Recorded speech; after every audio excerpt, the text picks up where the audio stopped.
Good morning, children. Good morning. Let us begin our topic for today, the subject and predicate. We have with us today a guest from the English Academy. Meet Mrs. Bhatt. Good morning. Good morning. Good morning, dear children. Good morning. Happy to be with you all. Shall we begin? Yes, why not? Let's look at these two pictures first.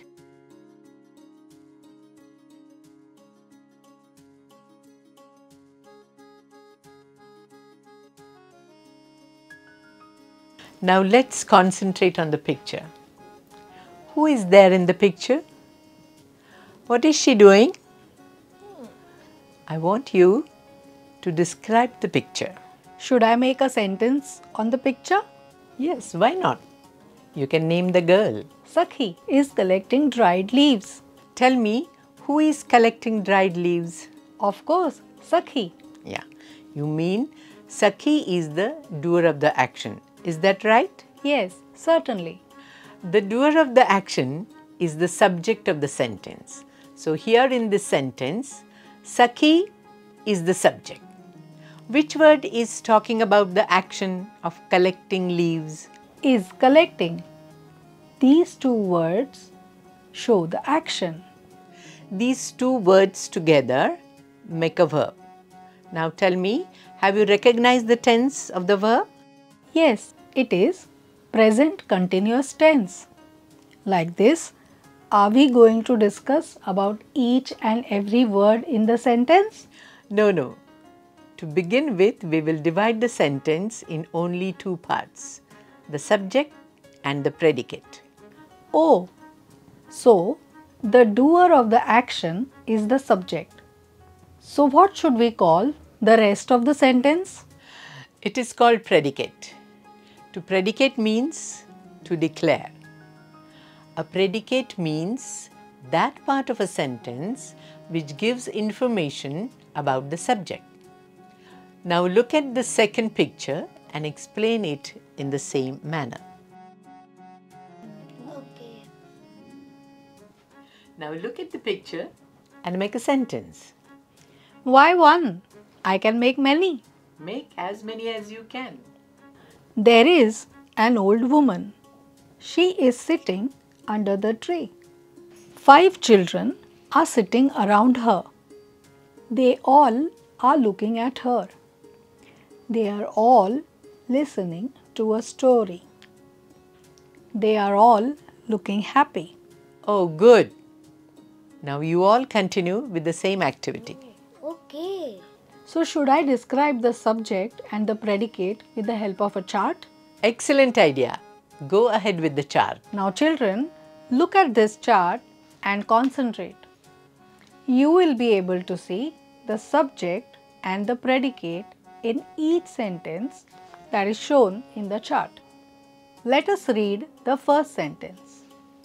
An old woman is the subject and there is the predicate.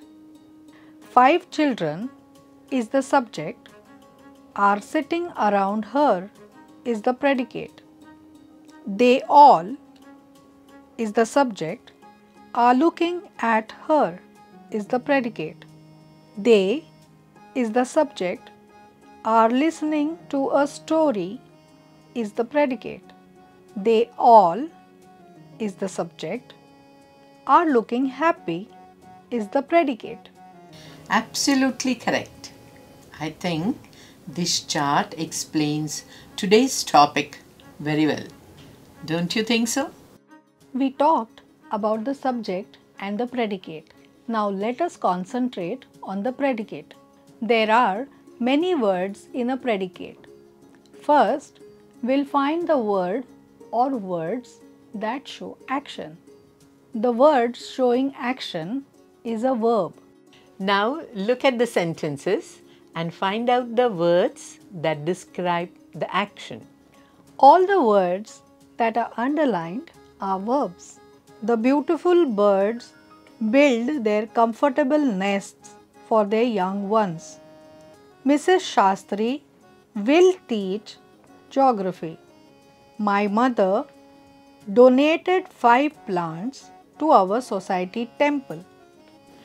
The next step is to discuss about the verbs. The verbs appear in 3 different tenses: the present tense, the past tense, and the future. In the first sentence, the verb is build. It's used in simple present. In the second sentence, the verb is will teach. Of course, it is in the future tense. And the third verb, donated. It is in the past tense. We all should remember that every verb does 2 things. It tells an action and it tells the tense.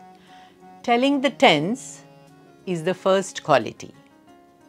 The second quality of the verb is whether it is transitive, intransitive, or of incomplete predication. Transitive verb, when describing an action, requires an object. That is, my father bought a water bag. Intransitive verb, when describing an action, does not require object. The boys are laughing. And the third verb thing, the verb of incomplete predication does not have an action.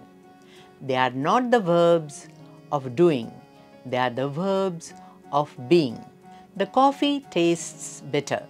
The river is flowing. And one more example, the flowers smell sweet. Okay, understood. Shall we discuss the transitive verbs?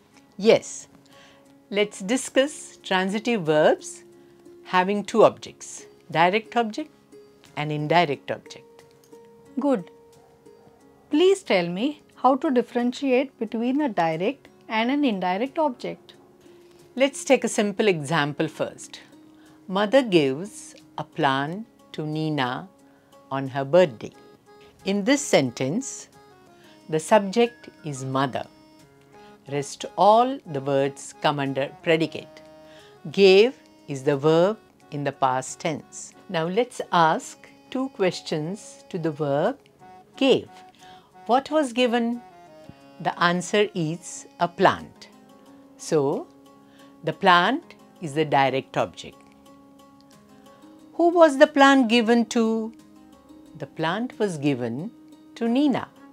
So, Nina is the second object, the indirect object.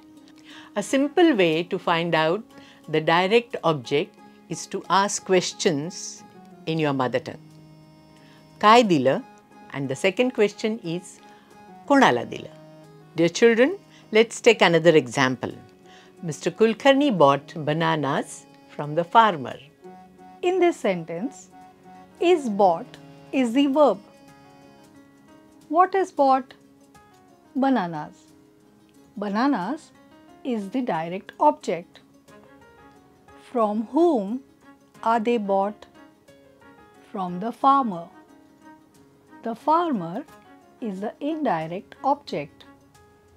Children, let us all thank Mrs. Bhatt for coming here today and guiding us.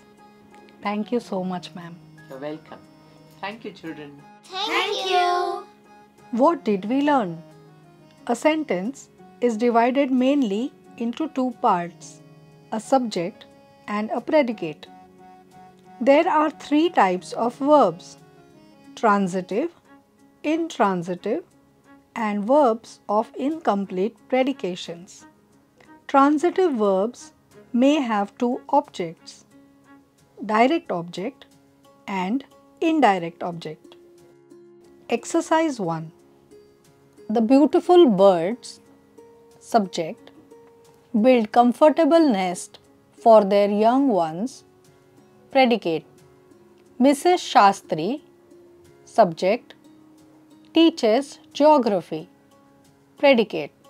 My mother, subject, donated 5 plants to our society temple, predicate.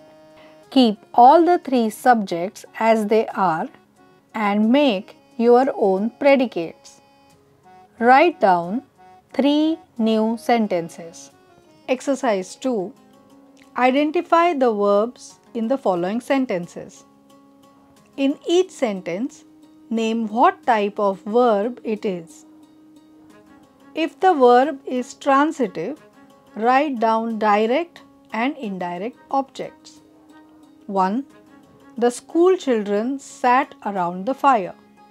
2.